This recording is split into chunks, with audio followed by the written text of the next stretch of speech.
વારસિયા વિસ્તારમાં આવેલી સુરુચિ સોસાયટીના રહીશો પાલિકાની વડી કચેરી ખાતે પાણીની સમસ્યા અંગે રજૂઆત કરવા પહોંચ્યા હતા, જ્યાં એક રહીશને હાર્ટ એટેક આવતા મૃત્યુ થયું હતું। શહેરના વારસિયા વિસ્તારમાં આવેલી સુરુચિ સોસાયટીના રહીશો પીવાના પાણીના પ્રશ્ને પાલિકા કચેરી ખાતે મોરચો લઈને રજૂઆત કરવા ગયા હતા। દરમિયાન પાલિકાના સિક્યોરિટી જવાનો સાથે પણ સંઘર્ષ જોવા મળ્યો હતો।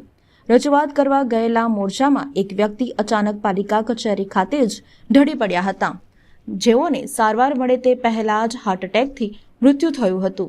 પાણી માટે અંતિમ શ્વાસ સુધી લડત આપવી પડી હતી, જેના કારણે પાલિકાના અધિકારીઓ સામે સ્થાનિકો ફટકાર વર્ષાવી રહ્યા છે।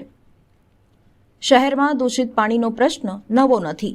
અનેક વિસ્તારમાં દૂષિત પાણીના કારણે પ્રજા પરેશાન થઈ ઉઠી છે, ત્યારે સ્થાયી સમિતિના ચેરમેનના જ વોર્ડમાં લોકો દૂષિત પાણીના કારણે પરેશાન થઈ ઉઠ્યા છે।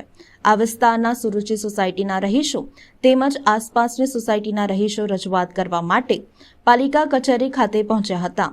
વોર્ડ નંબર 6માં વારસિયા જૂના આરટીઓ પાછળ આવેલી સુરુચિ સોસાયટીમાં છેલ્લા ઘણા સમયથી પીવાના પાણીમાં ગટરના પાણી ભળીને આવતા હોવાની ફરિયાદો ઉઠી હતી। આ અંગે સ્થાનિક રહીશોએ વોર્ડ નંબર 6ના નગરસેવક શીતલ મિસ્ત્રી, હેમિશાબેન ઠક્કર, હીરા પાંચવાણી તેમજ જયશ્રીબેન સોલંકીને વારંવાર રજૂઆતો કરી હતી।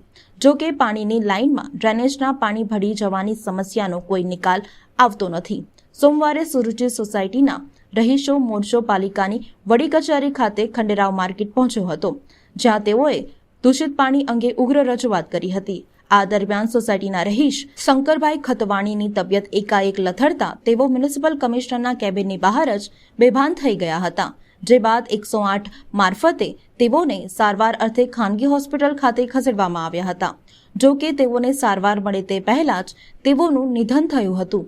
આ અંગે વિસ્તારમાં શોકનું મોજું ફરી વળ્યું હતું। સ્થાનિક રહીશે અંતિમ શ્વાસ સુધી પીવાના પાણી માટે લડત આપી હતી।